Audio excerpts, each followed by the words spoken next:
Praise the lord. ఈరోజు దేవుని వాగ్దానము. నేను మీకు ఆజ్ఞాపించిన వాటిని చేసిన ఎడల మీరు నా స్నేహితులయ్యుందురు. యోహాను సువార్త 15వ అధ్యాయం 14వ వచనం. ఈ వాక్యం ద్వారా మనం తెలుసుకోవాల్సిన విషయం ఏంటంటే, ఈ వచనము ఆజ్ఞతో కూడిన వాగ్దానము. ఎంతో గొప్ప ధన్యత దేవుడు మనకిచ్చారు కదా. దేవుని స్నేహితులుగా ఉండే భాగ్యాన్ని దేవుడు మనకిస్తున్నారు. బైబిల్ గ్రంథంలో పాత నిబంధనలో దేవుని స్నేహితుడిగా పిలువబడిన ఒక వ్యక్తి ఉన్నాడు. అతని పేరే అబ్రహాము. అబ్రహాము జీవితంలో ప్రతి క్షణం విశ్వాసం కలిగి జీవించాడు. దేవుని మాటకు లోబడ్డాడు. తనకున్న సమస్తాన్ని విడిచిపెట్టి దేవుణ్ణి వెంబడించాడు. దేవుని స్నేహితుడని తీర్చిదిద్దబడ్డాడు. అబ్రహాము దగ్గర దేవుడు ఏ విషయాన్ని కూడా దాచిపెట్టలేదు.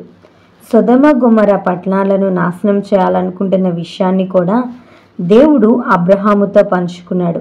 అంటే వారిద్దరి మధ్య ఎలాంటి అనుబంధం ఉందో మనకు అర్థమవుతుంది. ఆనాడు అబ్రహాముకి ఇచ్చిన భాగ్యాన్ని ఈరోజు దేవుడు నీకు నాకు కూడా ఇవ్వాలని ఆశపడుతున్నాడు.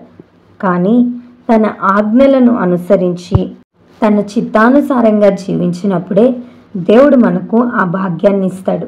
ఆయన చిత్తాన్ని, ఆయన మార్గాలను, ఆయన ఆజ్ఞలను మనం ఎలా తెలుసుకుంటామంటే, దేవుని వాక్యాన్ని ధ్యానించినప్పుడు, దేవుని సన్నిధిలో ప్రార్థించినప్పుడు. ఈ లోకంలో మనకు చాలామంది స్నేహితులు ఉంటారు. కానీ కష్ట సమయంలో నిన్ను వారు విడిచిపెడతారు.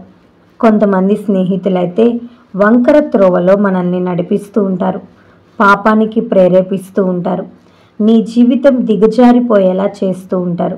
ఈ ఉదయకాల సమయంలో ఈ వాక్యం వింటున్న నీవు ఎలాంటి స్నేహితులను కలిగి జీవిస్తున్నావు? నీ జీవితంలో దేవునిని స్నేహితుడిగా కలిగి ఉన్నావా?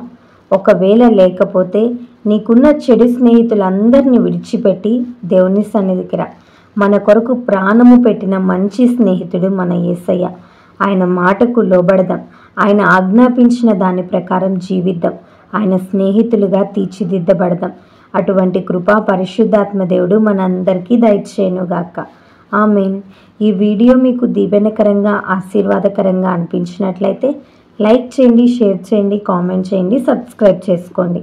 మీ ప్రార్థన అవసరతలను మాకు కామెంట్ రూపంలో తెలపండి. మీ కొరకు తప్పక ప్రార్థిస్తాం. God bless you.